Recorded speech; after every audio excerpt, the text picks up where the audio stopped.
Terima kasih atas kesempatannya. Analisa teknikal merupakan metode analisis untuk memperkirakan arah pergerakan harga di masa depan dengan mempelajari data harga di pasar pada periode sebelumnya yang telah terbentuk di atas chart atau menggunakan grafik. Biasanya melihat harga, volume, dan indikator psikologis dari waktu ke waktu untuk melihat arah pergerakan saham. Analisa fundamental merupakan pengamatan dan penilaian atas kondisi-kondisi yang mendasari pergerakan harga suatu aset, menggabungkan analisis ekonomi, industri, dan perusahaan untuk memperoleh gambaran mengenai harga wajar saham dan memproyeksi nilainya di masa yang akan datang. Ada 6 alat rasio analisis fundamental, yakni yang pertama adalah EPS. EPS ini adalah laba per lembar saham yang menggunakan rumus OPAT dibagi rata-rata jumlah saham. OPAT ini yaitu laba operasional setelah pajak yang tersedia bagi pemegang saham. Rata-rata jumlah saham tentunya jumlah lembar saham yang beredar selama periode tersebut. Yang kedua ada Price to Earning Ratio atau PER dengan rumus harga saham sekarang dibagi dengan harga per lembar saham. Yang ketiga ada EPS Growth Rate dengan rumus EPS sekarang dibagi dengan EPS sebelumnya dikali 100%, kemudian dikurangi 100. Yang keempat ada PER Growth Ratio dengan rumus PER dibagi EPS Growth Rate. Yang kelima ada Dividend per Share atau DPS dengan rumus dividen tunai yang dibayarkan dibagi dengan rata-rata jumlah lembar saham yang beredar. Yang keenam ada Dividend Yield and Cover. Yang pertama Dividend Yield ini dengan rumus dividen per saham tahunan dibagi dengan harga pasar saham sekarang. Sedangkan Dividend Cover dengan rumus laba per saham dibagi dengan dividen per saham. Kelompok kami menggunakan PT Telkomsel untuk dianalisis.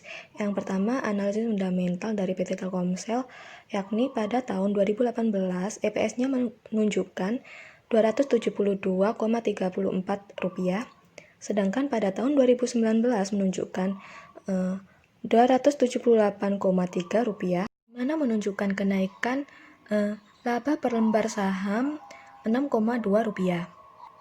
Untuk PER-nya mengalami kenaikan yang pertama di tahun 2018 13,77 kali, di tahun 2019 15,98 kali. Di tingkat industri, penilaian bisa dilakukan terhadap kekuatan permintaan dan penawaran atas produk yang ditawarkan oleh PT Telkomsel, yakni pada masa pandemi untuk yang sekarang pastinya kegiatan belajar di rumah. Adapun bekerja dari rumah tentu saja membutuhkan data kuota yang banyak. Jadi alasan kenapa saya memilih membeli saham PT Telkomsel selain nilai EPS dari tahun 2018 ke 2019 meningkat, tetapi juga di sisi industri di mana permintaan konsumen meningkat. Dengan kata lain, mampu mempengaruhi harga saham. Yang kedua, analisis teknikal dari PT Telkomsel, yaitu saya menggunakan candlestick. Bisa dilihat dari chart tersebut, di mana pada pertengahan Maret sampai Juni, PT Telkomsel mengalami naik turun yang tidak terlalu signifikan. Oleh karena itu, investor seperti saya pastinya ingin membeli saham PT Telkomsel dikarenakan bertendensi memiliki resiko yang rendah. Selanjutnya, alasan kenapa saya menjual saham PT Telkomsel dikarenakan saya membelinya itu dengan harga 3.240 dan pada tanggal 3 bulan Juni naik dengan harga 3.280. Pada tanggal 3 bulan Juni tersebut saya menjualnya. Untuk yang selanjutnya, saya menganalisis saham dari PT Bank BCA. Yang pertama, analisis fundamental di tahun 2018 EPS dari PT Bank BCA senilai Rp1.048,54, sedangkan pada tahun 2019 EPS-nya mengalami kenaikan yakni senilai Rp1.158,79. Untuk PER-nya Pada tahun 2018, PT Bank BCA ada 24,7 kali, sedangkan pada 2019 senilai 28,78 kali yang mengalami kenaikan. Selain menghitung dari rasio fundamental, isu adanya nilai tukar rupiah terhadap dolar Amerika Serikat menguat pada perdagangan di masa pandemi atau COVID-19. Kok bisa sih pada masa pandemi ini kok bisa nilai tukar rupiah itu meningkat? Itu alasannya dikarenakan bukan nilai rupiahnya yang meningkat, akan tetapi nilai dolarnya itu yang melemah. Alasan kenapa saya membeli saham dari PT Bank BCA selain dari EPS-nya yang meningkat dari tahun 2018 ke 2019, tetapi juga dari sisi masa pandemi COVID ini yang mempengaruhi nilai kurs rupiah yang meningkat. Dikarenakan banyak sekali kasus pandemi di Amerika Serikat yang melebihi dari negara yang lainnya. Untuk yang kedua, analisis teknikal dari PT Bank BCA bisa dilihat dari chart Februari, Maret, April itu menurunnya sangat signifikan dikarenakan pada awal-awal COVID-19 di Indonesia, di Amerika Serikat itu belum banyak kasus COVID-19 sehingga pada awal-awalnya itu nilai kurs rupiah melemah. Untuk awal April mengalami peningkatan yang sangat signifikan sekali.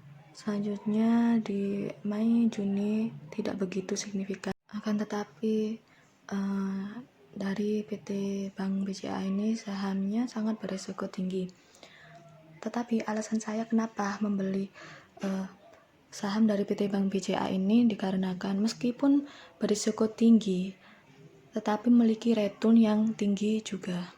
Dan kenapa saya menjual PT Bank BCA ini dikarenakan pada tanggal 26 meningkat dengan seharga 24.850 yang semula saya membelinya dengan harga 23.875. Selanjutnya portofolio masih ada di RTI Bisnis yaitu PT Unilever. Menurut saya dari PT Unilever ini akan mengalami kenaikan harga saham, di mana pada chart tersebut tendensi mengalami kenaikan dikarenakan pada 19 Juni harga naik dibarengi dengan penurunan volume, maka harga berikutnya akan konsolidasi dan cenderung naik. Untuk presentasi berikutnya akan dijelaskan oleh rekan saya. Baik, terima kasih atas kesempatannya. Perkenalkan, nama saya Arum Lestari dengan NIM 2017310819. Di sini saya akan melanjutkan presentasi dari rekan saya, yaitu mengenai analisis fundamental pada perusahaan PT Astra Agro Lestari Tbk dengan menggunakan dua rasio. Yang pertama yaitu earning per share atau EPS yang diperoleh dari O4 atau laba operasional setelah pajak dibagi dengan rata-rata jumlah saham.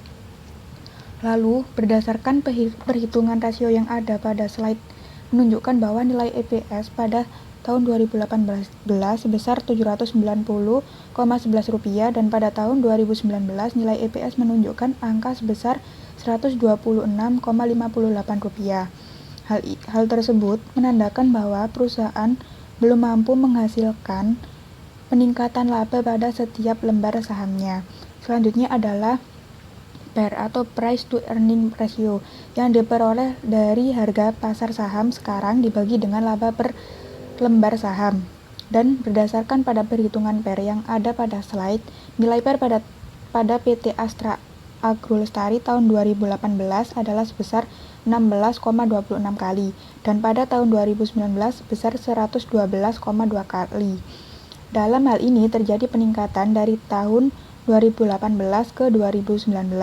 Hal tersebut menunjukkan bahwa investor akan tertarik untuk membeli saham dengan nilai PER yang tinggi, dengan harapan bahwa dengan bagusnya perusahaan, maka EPS akan tumbuh sehingga nilai investasinya lebih cepat. Selanjutnya adalah grafik yang berbentuk candlestick. Di sini menunjukkan bahwa pada bulan Maret ke April turunnya cukup signifikan, akan tetapi di bulan April sampai Juni bertendensi mengalami kenaikan. Lalu alasan saya membeli karena kecenderungan yang meningkat dari waktu ke waktu sehingga resikonya cukup rendah, akan tetapi memiliki return yang tinggi. Selanjutnya yaitu alasan mengapa saya menjual saham PT Astra Agrolestari karena pada saat saya membeli, saya mendapatkan harga sebesar 7.875, lalu membeli lagi dengan harga 7.900. Lalu pada tanggal 4 saya menjual dengan harga 7.900 dan pada tanggal 9 saya menjual saham dengan harga 8.600, lalu pada tanggal 9 saya menjual dengan harga 8.575. Yang selanjutnya adalah analisis fundamental pada PT Indofood Sukses Makmur. Di sini menggunakan dua rasio. Yang pertama yaitu earning per share yang diperoleh dari OPAT atau laba operasional setelah pajak dibagi dengan rata-rata jumlah saham. Lalu berdasarkan perhitungan rasio yang ada pada slide menunjukkan bahwa nilai EPS pada tahun 2018 sebesar Rp2.578 dan pada tahun 2019 nilai EPS menunjukkan angka sebesar Rp3.066,85. Hal tersebut menunjukkan bahwa perusahaan mampu menghasilkan tingkat laba yang tinggi per lembar sahamnya. Selanjutnya adalah PER atau Price to Earning Ratio yang diperoleh dari harga pasar saham. Sekarang dibagi dengan laba per lembar saham dan berdasarkan pada perhitungan PER yang ada pada slide, nilai PER pada PT Indofood Sukses Makmur tahun 2018 adalah sebesar 3,1 kali dan pada tahun 2019 sebesar 2,6 kali. Hal tersebut terjadi penurunan dari tahun 2018 ke 2019. Maka, alasan saya sebagai investor, dengan adanya saham PER yang rendah akan lebih menarik karena laba per saham relatif tinggi dibandingkan harga sahamnya, sehingga laba yang didapatkan pun akan lebih tinggi. Selanjutnya adalah grafik yang berbentuk candlestick yang menunjukkan bahwa pada bulan Maret sampai bulan Juni terjadi naik turun yang tidak terlalu signifikan. Sehingga apabila mengalami penurunan, risikonya cukup rendah.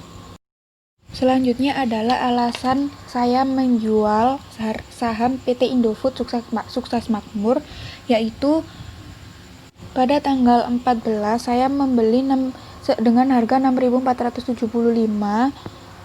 lalu pada tanggal 14 saya menjual dengan harga 6.475 dengan harga yang sama, lalu pada tanggal 19 saya menjual dengan harga 6.550. Selanjutnya yaitu portofolio yang masih ada. Yang pertama ada PT Telekomunikasi dan yang kedua ada PT Unilever Indonesia. Yang pertama yaitu PT Telekomunikasi. Di dalam grafik tersebut menunjukkan bahwa terjadi naik turun pada bulan Maret sampai Juni. Namun pada tanggal 19 Juni terjadi penurunan harga yang dibarengi dengan kenaikan volume, maka harga berikutnya akan cenderung semakin turun. Lalu portofolio yang masih ada yang kedua adalah PT Unilever. Di sini dalam grafik menunjukkan bahwa terjadi naik turun dari bulan Maret sampai bulan Juni. Namun pada bulan Juni khususnya tanggal 19 terjadi penurunan harga yang dibarengi dengan penurunan volume, maka harga berikutnya akan konsolidasi dan cenderung naik.